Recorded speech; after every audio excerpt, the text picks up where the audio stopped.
InsideOut, how are you guys doing this evening? Let's go, guys. Let's go. I'll try one more time. How are you guys doing this evening?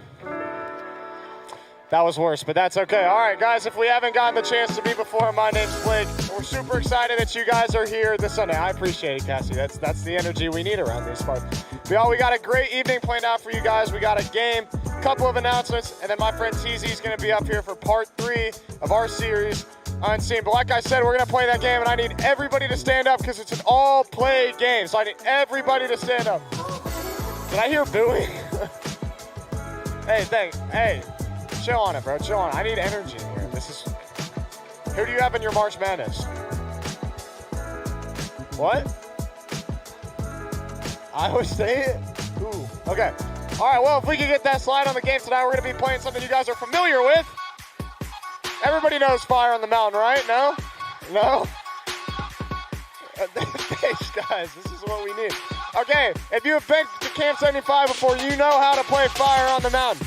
But how this is going to work is you're going to lay on your stomach. So I need everybody to spread out and lay on your stomach. Make some space for the people around you. Be aware. We're playing Fire on the Mountain. Small group leaders, you guys could be the judge of this. Eric, you can play if you really want to, if you really wish to. But how this is going to work is I'm going to say Fire on the Mountain. And if I say Fire on the Mountain, you're going to try and stand up. Good job, Faith. If I say Fire on the Mountain, you're going to stand up. So Fire on the Mountain. Everybody stands up. Right. Okay, good job, guys. Now y'all can go back down. And then if I say something different, if I say something like Fire on the Mickey Mouse and somebody stands up, they're out. That's all it is. It's how simple it is. If I say Fire on the Mountain, you stand up as fast as you can. Mark, what are you doing, bro? If I say Fire on the something else other than mountain and you get up, you're out. It's pretty simple. But we're going to go ahead and play a couple practice rounds to get you guys familiar with the game. Are you guys ready? Are we ready, guys? Yeah? All right. This is crazy. All right. Fire on the moose. Oh, you guys are smarter than the 5-year-olds at camp. Good job. I'm proud of you guys. Fire on the Mickey Mouse. No? Okay. Fire on the mountain. Ah, great job, guys. Great job. All right, y'all can go back down. We're gonna do this one more time, get everybody familiar.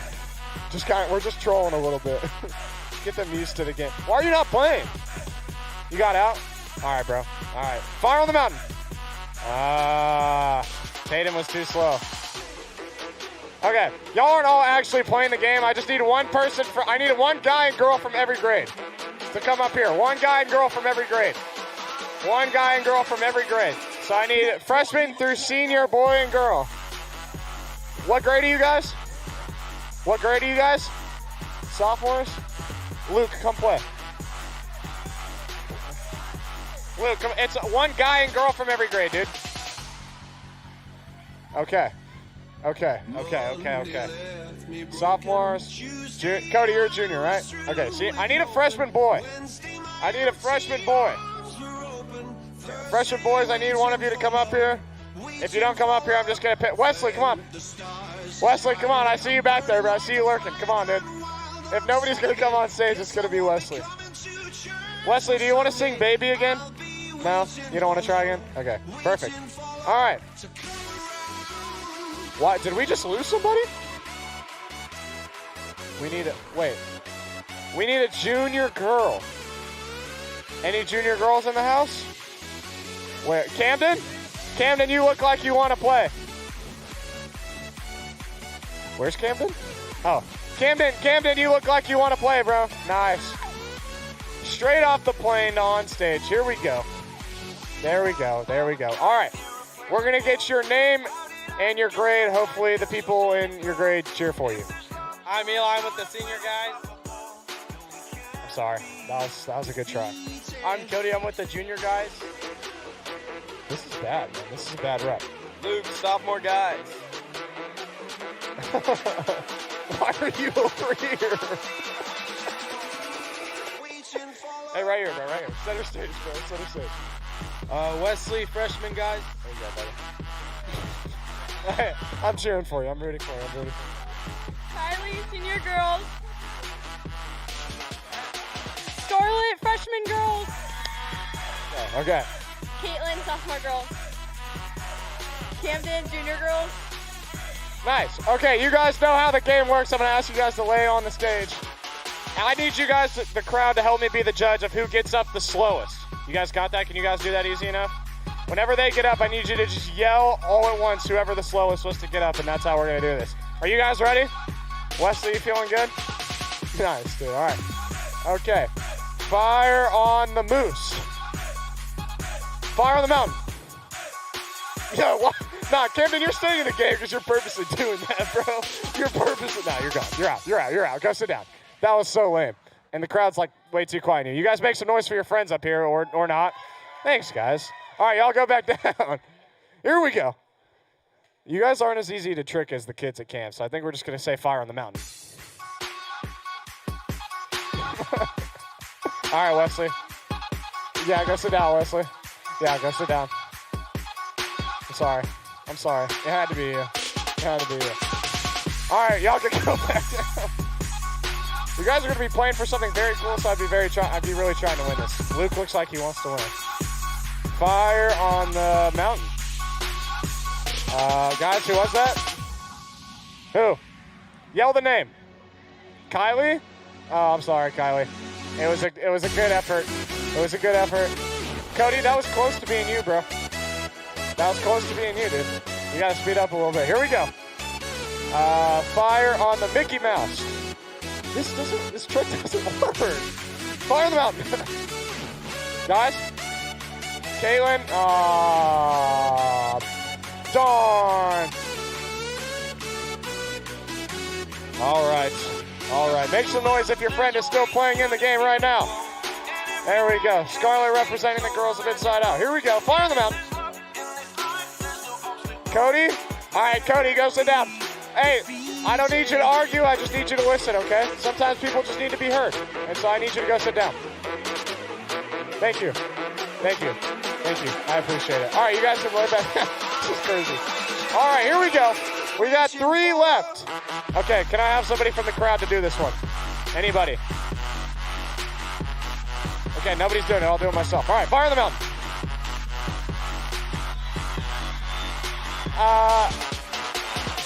I'm hearing Scarlett. You guys are the only ones yelling another person. Everybody else is yelling Scarlett. Okay. Do you guys want to shake hands, be respectful, or? Okay. Interview. How are you doing down here? We're doing solid. Cool. Eli, good? All right, here we go. Fire on the Mickey Mouse. Fire on the mountain. Who's our winner, guys? Who's our winner? Luke's our winner. Okay, great job. Luke's going to be our winner today. Y'all make some noise for Luke. Luke, this is going to sneak into what I'm going to do next, but you're getting a custom Camp 75 water bottle. You know, you look tired, so go drink some water with that. That's great. New Camp 75 water bottle. That looks awesome. I wonder where you guys could get that this summer, but that sounds cool. Okay, guys, I got 2 announcements for you tonight, so everybody say announcement number 1. Great job, guys. What do we got? Camp 75, oh my gosh! Make some noise for Camp 75, everybody. Registration is still open. There's a QR code right there. If you have a vacation, cancel it. It's not as cool as Camp 75, I guarantee it. This is going to be the best 2 weeks of your summer. Look how happy Eli and Wesley look. That's how happy you guys can be at Camp 75 this summer. It's going to be a great time, guys. So we would love you guys to sign up. I'm going to be there. All of our friends are going to be there. It's going to be so much fun. And then announcement number 2. What do we got? Boom. Okay, next week we're having an event called Inside Out, End of an Era. This is just going to be a time where we can celebrate what we've been able to do in this building as we move into the next building. It's going to be a ton of fun. Is that Luke Berry in the bottom corner? Oh my gosh. Look at that, guys. That's great. Okay, guys, well, I've had a ton of fun, but before our guy TZ comes up here, Matt Keeney's going to come out here and talk to you guys real quick. Give him a warm welcome. Inside Out, how you guys doing tonight? Y'all feeling good? Y'all feeling exciting? Hey, I'm just up here for a couple minutes to kind of expand on what Blake was just talking about. Next Sunday is the very last Inside Out in this building, which is crazy. Everybody say, aw. But it's also very bittersweet because in just a couple weeks, we're going to be having our very first Inside Out in our brand new building. Make some noise if you guys are excited for that. If you guys didn't know, May 3rd. Everybody, what is that date? May 3rd is our first Inside Out in our brand new student auditorium, which is going to be really exciting. You got to come to Inside Out next week to hear how to stay engaged with Inside Out over the next couple of weeks during the month of April. We're going to give you guys all the details, but we're so excited to celebrate next Sunday of all the things God has done in this building and all the things he will do in the next one. We're excited to celebrate all of that coming up, but to expand it even further, we're going to be moving right across the street from Rouse High School. Rouse Raiders, make some noise. Okay, a couple of Rouse Raiders in the house. We're going to be moving right across the street. Oh, we love all schools equally here. We're going to be moving right across the street from Rouse, and because of that, we are actually looking to expand more opportunities for you guys to be involved in what's going on here at Inside Out. We have a lot of teams that make Inside Out happen every single Sunday. One of our amazing teams, full of amazing volunteers, are our small group leaders. Small group leaders, make some noise. Y'all make some noise for our small group leaders who show up every single week for you guys. Another group is our amazing guest services team. Guest services, make some noise. Okay, couple of you guys in the room today. Woo, guest services. We also have our incredible production team. Y'all make some noise for our production team. They control literally everything that happens in this room. And we want to give you guys some opportunities to come be a part of these incredible teams within Inside Out. And so with that being said, I want everybody to take out their phones. Everybody take out your phones. Some of them are already out. That's good. That's good. You guys are already steps ahead. And I want you to scan this QR code right up here. Even if you are serving, make sure you scan this QR code right up here. If you are curious on what it looks like to get more involved here at Inside Out and take a next step and join a team here at Inside Out, scan this QR code, fill out that quick little form on that page, and let us know what team you would be most interested in serving as we make this move into our brand new home. Inside Out does not happen without every single person in this room, and as we get ready to welcome in hundreds and hundreds of more students, we need you guys to come be a part of what we're doing. So go ahead, fill out that quick form, and while you guys are doing that, I'd love to welcome up our guy, Tyler Zeman, to wrap up our series called Unseen. So y'all take a look at this video, and TZ will be right up. Thanks, guys.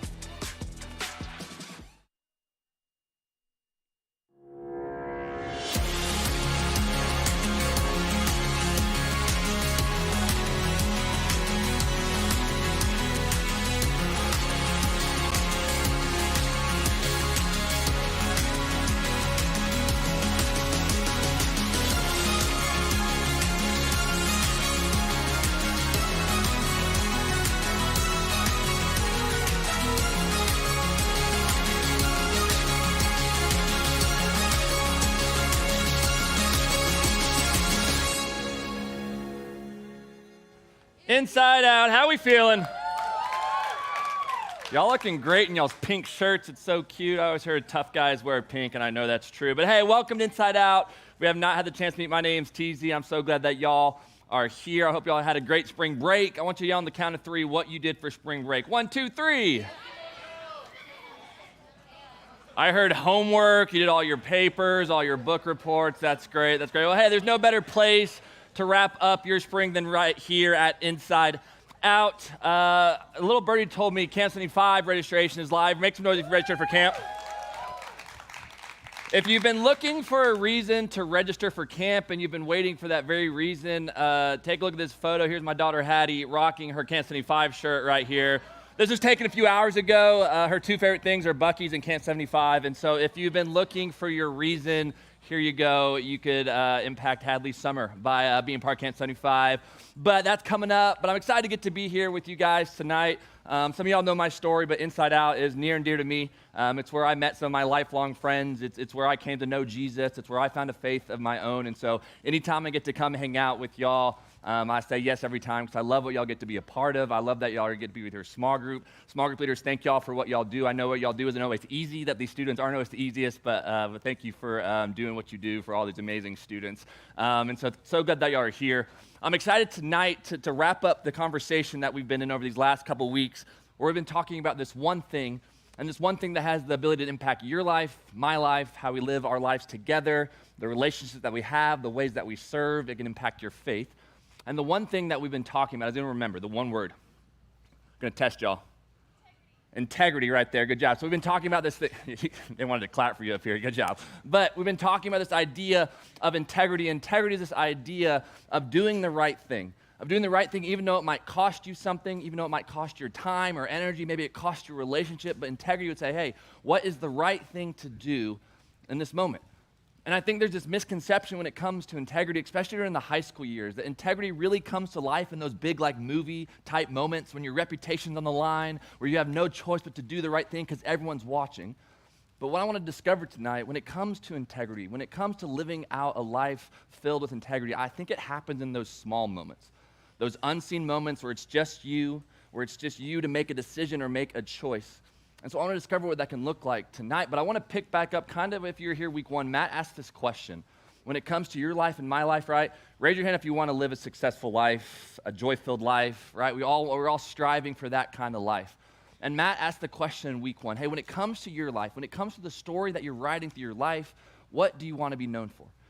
Right? If people were to look at your life and how you treat people, how you interact, how you serve, how you love, what do you post online, on social media, what would they say about you? Right? And that's probably a hard question to ask them. Hey, when you look at me, what do you see? What do you feel? What do you experience? But this question kind of paints a picture of, hey, we all want to be known for something. And like we all just raised our hands, we want to be known as someone who is loving and kind, a successful life, a joyful life. And integrity plays a role into those because we are writing a story and living this thing called life decision by decision and choice by choice, right? And you and I make 100 decisions every single day of our lives, right? Especially as you grow up, as you're in high school and college and beyond, you get more freedom, more experiences to do what you want to do. And those decisions we make on a daily basis truly can impact our day-to-day, our week-to-week, and honestly, who you're going to become in the future. And to kind of paint my point, I want to highlight some sillier examples of things that you do maybe without even thinking that there are going to be consequences to, but end up maybe potentially ruining your day. Right? I think one of the worst things to wake up to is this right here. Right? You wake up, you're doom scrolling too late last night, you didn't plug in your phone, and then by lunchtime you're at 3% and you're begging your homeboy for a charger because you're going to die, your phone's going to die, and it's just like messes up everything, right? Like you just can't live without your phone. I learned the term screenagers earlier this week, and so, this is about all because you didn't plug in your phone the night before. Now your Monday is even worse than you could ever be. I think another thing, I'm really guilty of this one, a decision I make, and my wife does not love me for it, but I'm really good at hitting the snooze button in the morning, right? If my alarm goes off at 6, like I can like subconsciously reach over and like hit it 1, 2, and I have like the really annoying alarm, like that, bah, bah, bah. So imagine that for an hour straight. That's how my wife wakes up every day. But you hit your alarms and you're snoozing, then you freak out because then you have 5 minutes to get ready. You get to first period, you're late. I don't know if y'all go to Vista, there used to be this guy at Vista. He drove around in a golf cart, and his name was Frank? No, we had Master P back in the day. You didn't mess with Master P. And when you were late, he would take your name down, all because I hit snooze 5 times and just ruin the rest of my day.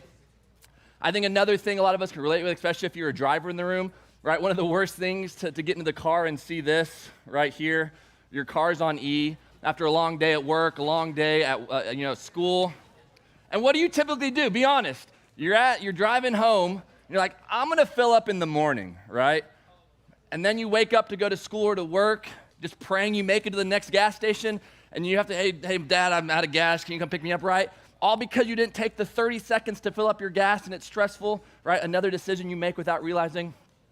Another one I think probably all of us are guilty of, right? You got a big pre-cal test the next day. Stranger Things is on Netflix, so you watch 1 episode, and then that turns into 2 episodes, and then Netflix is like, hey, are you still watching? I'm like, yes, don't ask me again.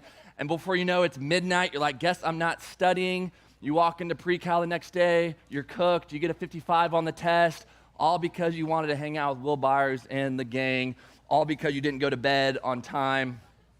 The final one, he's going to kill me for this, but if you're in a sport, or maybe you're just trying to get in shape, and you like to work out, right? You like to work out, you like to get swole, and you're like, hey, I'm just going to skip this.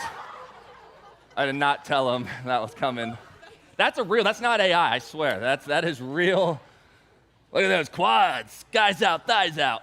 But no. You now have a workout, you're playing in a sport or whatever it is, You're like, I'm just gonna skip this one workout, and then one workout turns into two turns into three, and then you're old like me and you get out of breath walking up the stairs, all because you didn't want to do the 30-minute workout for your coach or whatever, right? But the thing I'm trying to get at with all these examples, I know those are sillier, but the point I'm trying to get across is the little decisions that you make, the choices that you make, that you sometimes don't even think about.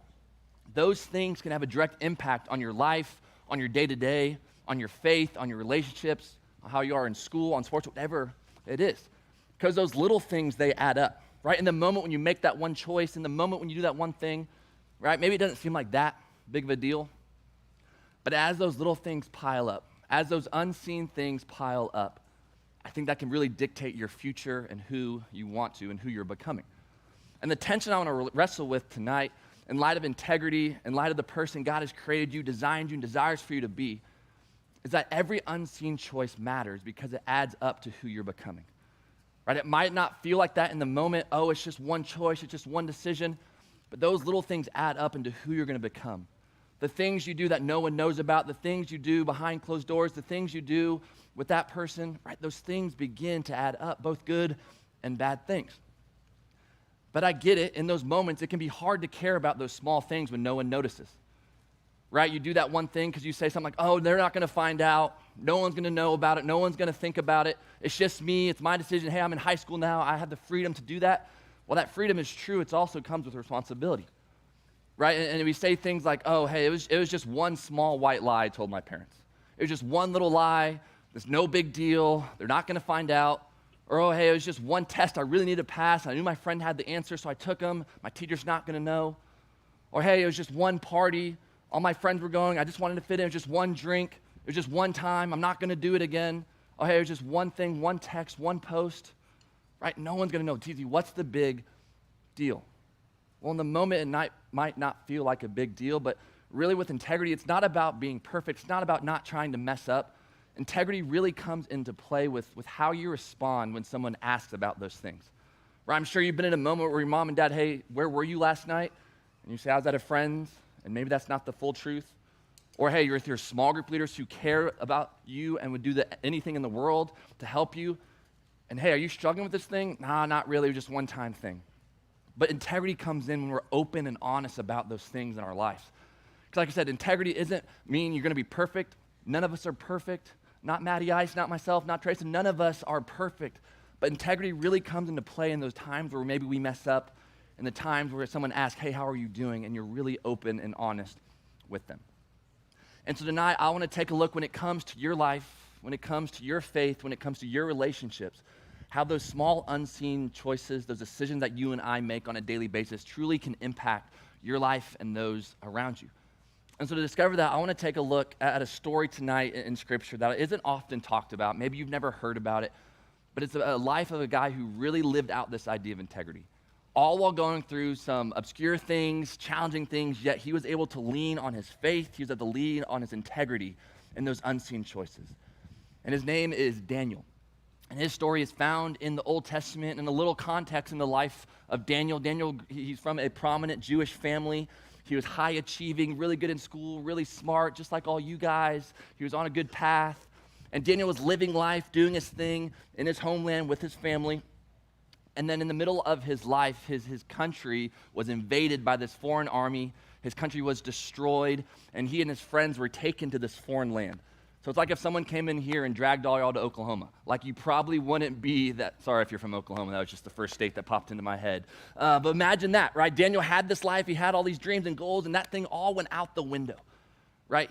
He went to this foreign land where he didn't know anyone, they didn't share his beliefs, they didn't believe in the same God, and he would never see his friends and family again. And this is the situation that Daniel is thrust into as he enters into this place called Babylon.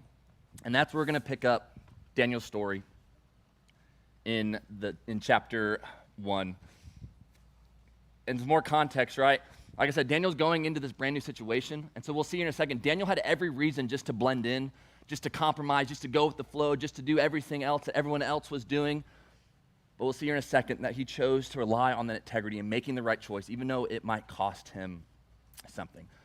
So in Daniel chapter 1, it said, but Daniel resolved not to defile himself with the royal food and wine, and he asked the chief official for permission not to defile himself this way.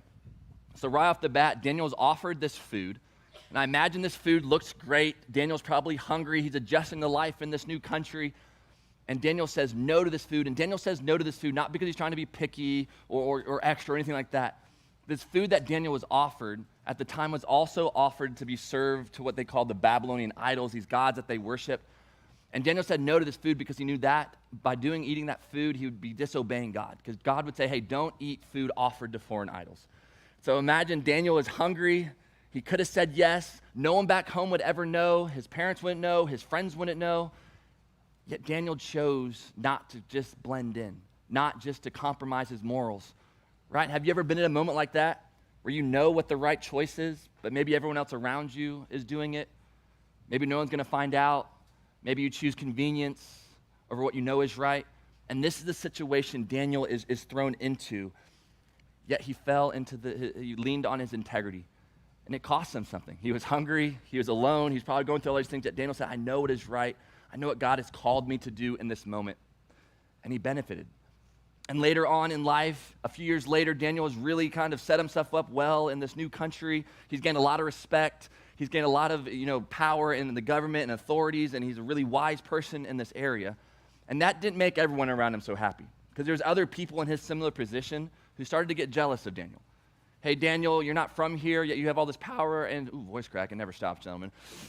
Daniel was trying to gain the responsibility and this freedom and all these things, and all these other officials saw it. And they were trying to get Daniel to mess up. And so they break this whole plot. Like, we're going to get Daniel to slip up. I know he's got this big faith and this big God. He has a lot of integrity, but we got to get him. We got to set him up.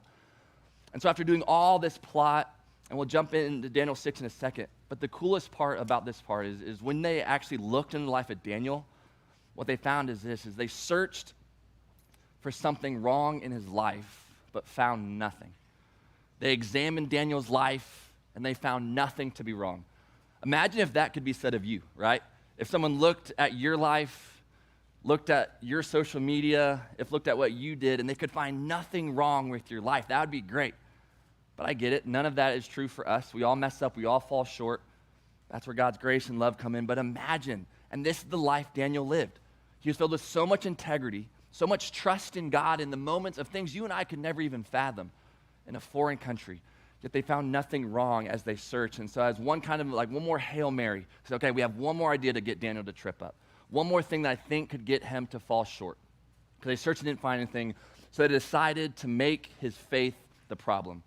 Like I said, what the God Daniel believed in wasn't the same God that people in Babylon worship. It's like, okay, we're going to make it difficult for him to live this out.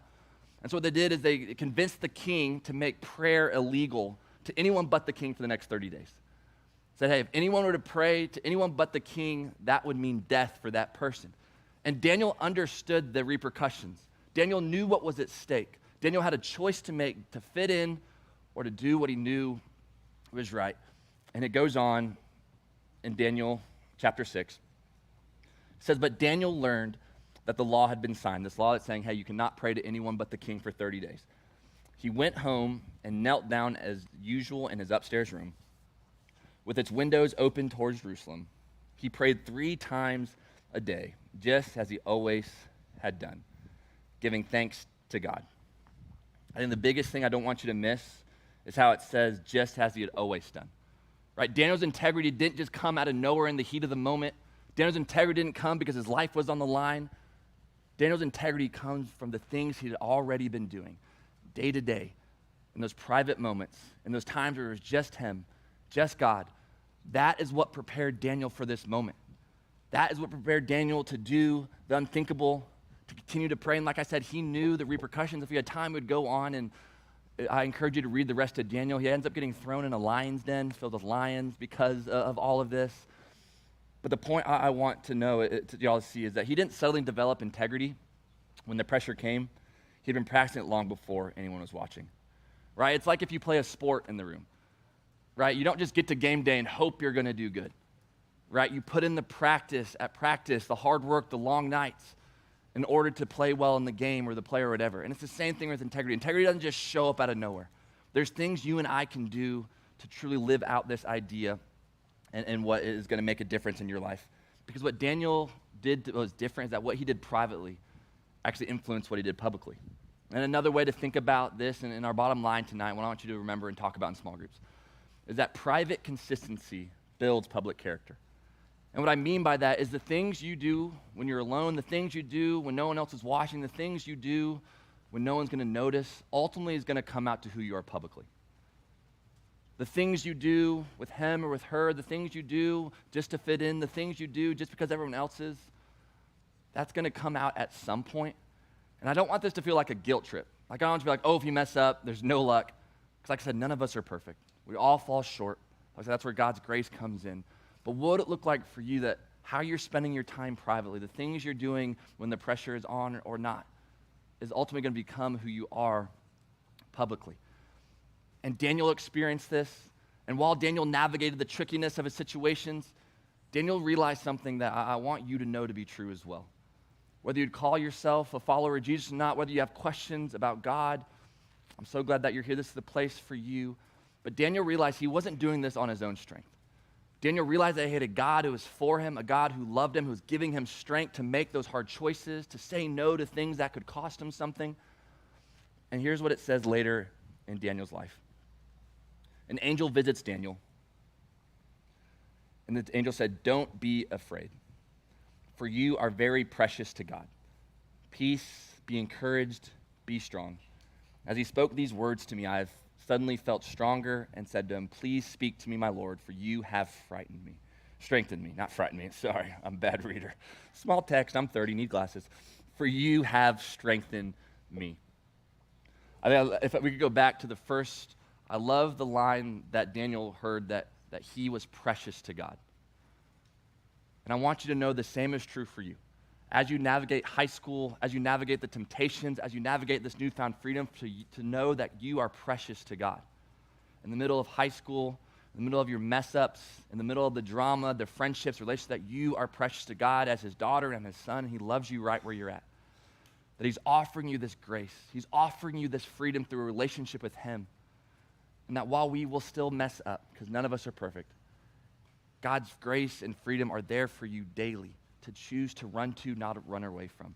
Especially in those moments where maybe your integrity is going to be tested, where you have a decision to make. Hey, am I going to just fit in, or am I going to choose what is right in this moment? And so what would this look like for you? Right, like I said, whether you believe what we believe or not, to know that God is offering each of this freedom to live out of. A freedom that helps us decide, a community like InsideOut to help cheer you on and to pick you back up. And so what would this look like for you in your life, into your day-to-day, to your week-to-week? What would it look like for you to choose integrity over the things that might just be easier? What would it look like for you to choose obedience over convenience? Because as followers of Jesus, we're not called just to fit in, we're called to live a different kind of life. And so for you, what would it look like this week? We'll jump ahead a couple slides, we'll go on. What would it look like for you in those moments to be honest when lying would be easier? Right? What would it look like for you to be honest when lying would be easier, right? You get caught, you know you messed up, your parents ask, what would it look like just to be honest and not try to cover it up, not try to hide it? Yeah, it's going to be an awkward conversation, but I promise you that awkward conversation is going to be a whole lot easier to deal with than the guilt or the regret of getting caught. With your parents, with your small group leaders, what would it look like for you to be honest with your friendships, with your dating relationships? Because like I said, it might feel easier just to cover it up, but eventually that's going to come to the light. So what would it look like for you to be honest when lying would be easier?